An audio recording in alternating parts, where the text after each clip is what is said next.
అసలు నిజామ్స్ అనేటోళ్ళు ఎవరు? బ్రిటిష్ వాడు నిజాం కలిసే చేసారు దౌర్జన్యాలు. గోల్డ్ ఉడగొట్టి పన్ను వసూలు చేయడం ప్రజల దగ్గర.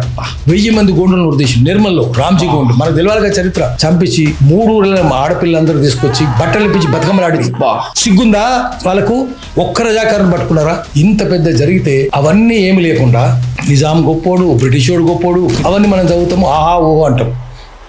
చంపినరు, కొట్టినరు, తన్నినరు, గుడ్డోడు బీకినరు, గోడోడు బీకినరు, కాలు సరే నేను చంపుతున్నాం చెప్పరా రహస్యం చెప్పలేవాడు. ఇగో వాడిని కాల్చిన రెండు కూడా కాల్స్తాం చెప్పలే.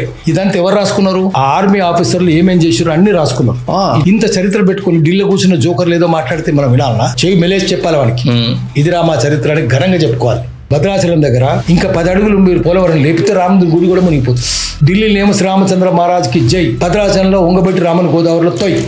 ఏంది? ప్రకృతిని పూజించండి, లేకపోతే ప్రళయం వస్తుంది.